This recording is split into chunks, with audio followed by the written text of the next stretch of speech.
Halloween had come at last. The deep, dark night was approaching fast. The wind blew hard and made leaves fly past jack-o'-lanterns' flickering eyes. The moon shone a big orange face. Only dark clouds its light erased. And when the clouds had moved on past, the moon again shone and dark shadows cast. So it was this Halloween night. 3 children were making costumes right, with makeup, a cape, and blood that was fake, fangs and sacks and a rubber snake. They were almost ready to trick or treat, with loads of candy, sticky and sweet. Mom said, "Now be polite," as she gave the oldest a flashlight. "Keep together, hold hands tight. Stay on the sidewalk beneath the streetlights." Then she said there was one more rule. Go only to neighbors that they knew. That is how the night began, and they went into the dark with sacks in hand. They were ready for fun, preparations complete. Once past the house on 13th Street, it was old and abandoned, and there were rumors to fear of a ghost of an old man who had once lived there. In life, he was said to be angry and mean, and in death his ghostly shape had been seen. The rumors said, it gets even worse. The old man had put this house in a curse. For no one who bought this house ever stayed. They would quickly pack up and all move away. In fact, nothing in that house would stay. Not even a dog or a cat that was stray. Not a mouse, nor a squirrel, nor even the rats. And yes, my dears, not even the bats. But if they wanted to trick or treat, the children must pass the house on 13th Street. Stay on the sidewalk and under the lights is all that was needed, and it will be all right. The house seemed to stare as they passed by. The moon shone through windows and looked like eyes. A great gust of wind that seemed almost planned tore the empty sack from the youngest one's hand.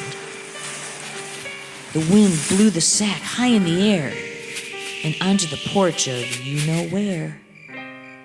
"Come on," said the oldest. "It'll be all right. We'll get the sack. I've got a flashlight." They went through the gate and up the long path toward the old porch to retrieve the sack. As the house got closer, the bigger it seemed. The middle child wanted to scream. The youngest wanted to close his eyes. He was trying very hard not to cry.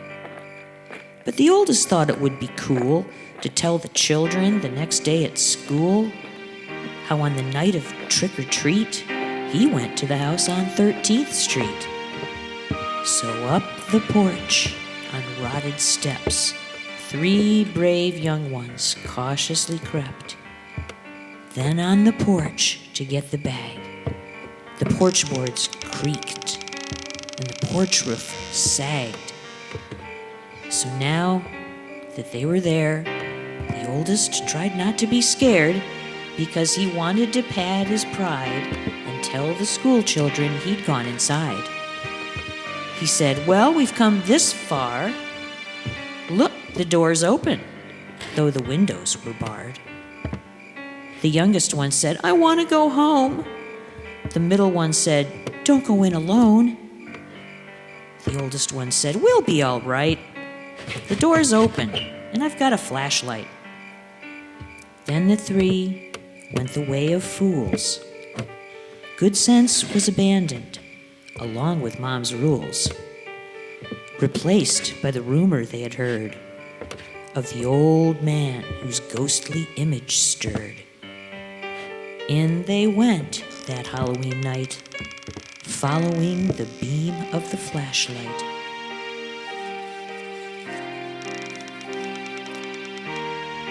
Then they stood, 3 in all, through the front door and into the hall, just as a gust of wind with great might slammed the door shut and good and tight. The youngest cried, the middle one screamed. The oldest was cool, or so it seemed. The only thing that betrayed his fright was the shaking of the beam of the flashlight. No matter how they pulled and tried, the door would not open on that fateful night. The oldest one said, "What you scared for? We just have to go and find the back door." The house was empty. The air smelled of must. As they walked, they left footprints in the dust. So through the dark house they went carefully, using the flashlight and moonbeams to see. As they searched for a door on this ill-fated quest, they went into a room with a closet, and in it, a chest. Through windows, the moonlight streamed into the closet. The chest brasses gleamed. And though they were frightened and trying to get out, they wanted to see what this chest was about. They had to wonder, what would possess one to empty a house but leave a chest? This wonder and question made them decide to open the chest and see the inside.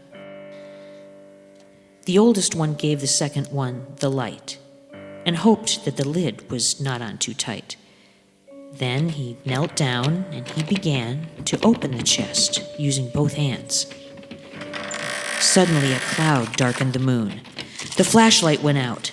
There was no light in the room. A laugh was heard, so evil and loud that it echoed the halls and shook the house.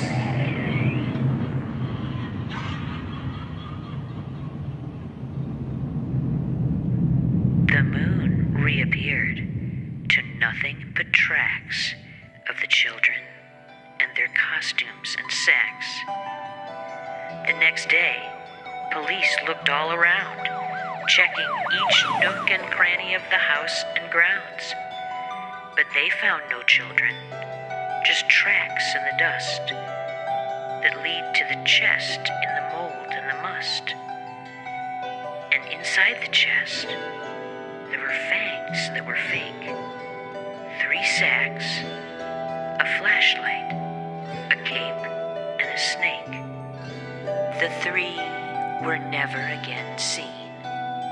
But if you passed the house on Halloween, you might hear a scream, cry, and moan, and an angry voice saying, "You'll never go home." On Halloween night, my little goblins and ghouls, remember, always follow the rules. Go only to places where you should go, and go only to people that you know, not to a place that is dark or is new. Do not go the way of the fool.